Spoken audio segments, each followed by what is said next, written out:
Você usa fraldas? Você é doido? Falando sério, você vai me dizer, claro que não, eu não uso fralda, pô.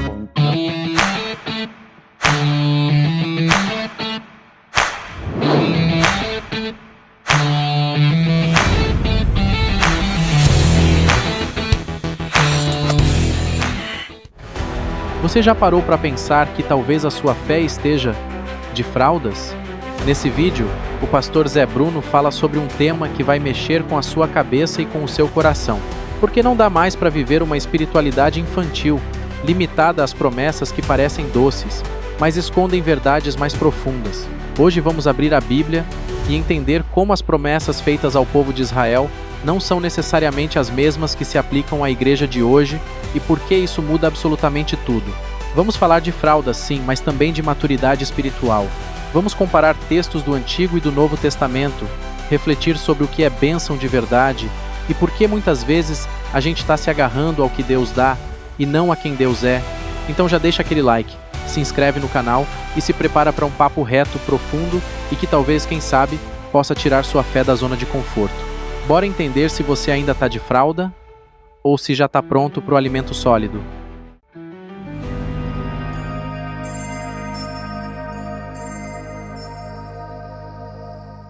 Bom, a nossa primeira reflexão de hoje é uma pergunta que eu tenho para você. Você usa fraldas? Falando sério, você vai me dizer, claro que não, eu não uso fralda, pô, nada a ver, Zé, não uso fralda. E eu vou dizer para você, você usa fralda, você gosta de fraldas. Ninguém sabe, porque eu fui outro dia na tua casa e tua mãe me mostrou um monte de fotos suas usando fraldas. E você vai dizer, não, mas eu era pequeno, nem tem mais, eu vi mamadeira, vi chupeta. E você vai dizer, não, mas aquilo era uma outra época. Esse papo de usar fralda, usar chupeta, brincar de boneca ou de carrinho. Sou eu, mas é um outro momento da minha história. Hoje, eu não chupo mais chupeta, não uso mais fraldas. Eu não tomo mais mamadeira. Sabe que a nossa fé nos dias de hoje, ela tá meio bagunçada e tem muita gente olhando para as Escrituras, olhando para a Palavra de Deus, dessa forma. Olhando para as histórias e para os momentos, se esquecendo que a gente não usa mais fraldas. Que houve momento para tudo e houve propósito e dentro da história da revelação de Deus, ao longo dela, para o homem, teve tempo para várias coisas. Outro dia eu achei interessante que eu fiz um comentário no meu Facebook e sobre alguma coisa da nossa fé, e uma das pessoas que comentou disse que cria na prosperidade, cria na honra humana, porque dizia assim, eu creio na Bíblia como um todo. E eu falei, pô, mas que engano, essa pessoa não crê como um todo. Ela crê só no particular.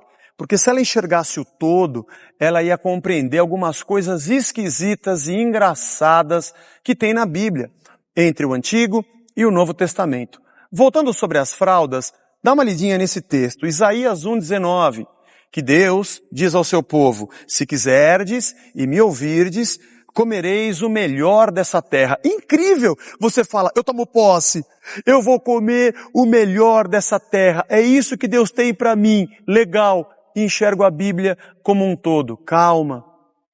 Passando do Antigo para o Novo, olha que interessante, 1 Timóteo 6, 7, 8, o que o apóstolo Paulo fala para Timóteo.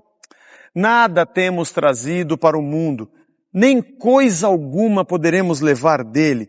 Tendo sustento e com que nos vestir, estejamos contentes.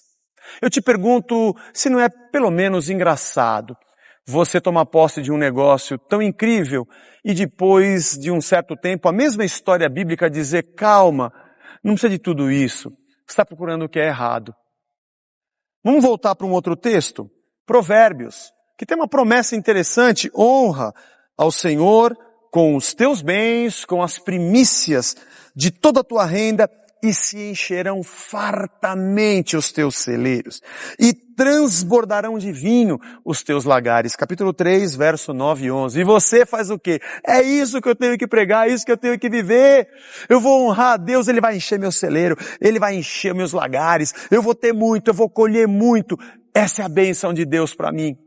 Só que aí você passa do Antigo para o Novo e parece que muda um pouco o papo. E Jesus conta uma história, uma parábola de um cara que pensou assim: é isso que eu vou fazer. Lucas 12, 18 a 21. Vou destruir meus celeiros, vou reconstruí-los maiores, vou recolher todo o meu produto, todos os meus bens, e então eu vou dizer para minha alma: tens em depósito muitos bens para muitos anos, descansa, come, bebe, regala-te. Mas Deus lhe disse: você está doido? Você ficou louco? Essa noite vão pedir a tua alma. E o que você está fazendo? Para quem será? Assim é o que entesoura para si mesmo e não é rico para com Deus. O que você está procurando? Alegria dos celeiros cheios? Ou pensar que para onde você vai, você não leva nada? Quer uma outra? Vamos lá. Promessa também para um dos reis de Israel, em 1 Reis 11:37, Jeroboão: tomar-te-ei e reinarás sobre tudo que desejar a tua alma e serás rei sobre Israel. E você fala: é isso que eu preciso. É para isso que Deus me chamou. Eu sou cabeça, eu não sou cauda, eu estou por cima, eu não estou por baixo. Eu tomo posse dessa palavra e eu vou reinar. E aí Pilatos vem, interroga Jesus e ele diz: o meu reino, cara, não é desse mundo. Se fosse desse mundo, os meus ministros se empenhariam por mim para que eu não fosse entregue aos judeus. Mas agora o meu reino não é mais daqui. Você está muito preocupado com as coisas dessa terra. Você está muito afim de ter um reino aqui e reinar, né? Mas cuidado, porque é só virar algumas páginas e parece que Jesus mudou completamente a história. Deuteronômio 16:13, festa dos tabernáculos. Celebrá-la-ás por 7 dias, quando houveres recolhido da tua eira e do teu lagar. Você vai fazer festa quando você colher. Quando tiver cheio, é dia de alegria. E depois você vira algumas páginas e Paulo diz aos Filipenses, capítulo 4, a partir do verso 10, eu aprendi a viver contente em toda e qualquer situação. Eu tanto sei estar humilhado, como também ser honrado. De tudo, em todas as circunstâncias, já tenho experiência de fartura, de fome, de abundância, de escassez. Relaxa, tudo posso naquele que me fortalece. Eu não faço festa pelo que eu tenho, eu não choro pelo que eu não tenho. Eu aprendi a viver contente, não pelo que eu tenho, mas pelo Deus que eu tenho, que me fortalece. Que é a última, Davi. Esse a gente toda hora quer a unção dele, 2 Samuel 22:38. Persegui meus inimigos e os alcancei, destruí, não voltei enquanto não os derrotei até dar cabo deles. Quebrei os ossos dos caras. E você no culto dá pulos de alegria dessa altura. Meu inimigo é o gerente do banco, é meu chefe, é minha sogra. Eu tomo posse, vou destruir os inimigos. Deus é Deus de vitória.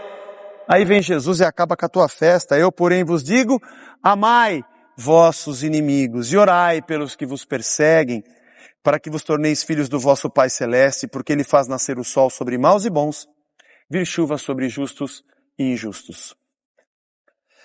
Quando você olha a palavra de Deus de uma maneira ampla, você percebe que as promessas de Deus para Israel eram promessas terrenas mesmo. Prosperidade na terra mesmo, reino mesmo, celeiro cheio mesmo. Mas esse era o povo que tinha que se manter vivo e sustentado, porque desse povo nasceria o Salvador. Esse povo tinha que ter o sustento de Deus no meio de guerras e de opressões, porque desse povo viria o menino que salvaria toda a humanidade. Você vira algumas páginas e o menino nasce. E a igreja recebe uma outra missão. Ela não se preocupa mais com essa terra porque o reino dela não é mais desse mundo. Ela não ajunta mais em celeiros porque para onde ela vai não tem nada a ver com essa terra. Ela tem um outro papel. Ela tem que pegar esse Salvador e esse menino e levar ao mundo para que o mundo seja salvo por ele. Os teus olhos não estão naquilo que Deus dá, mas em quem Deus é. O teu coração não pode estar preso a esse reino, porque para onde você vai é um reino que não pertence a esse mundo. O teu coração não pode ser puxado pelas coisas que você vê, porque aquilo que você chama de bênção e de alegria pode ser um grande engano diante da sobreexcelente graça e glória de um Deus que nos chamou das trevas para a sua maravilhosa luz.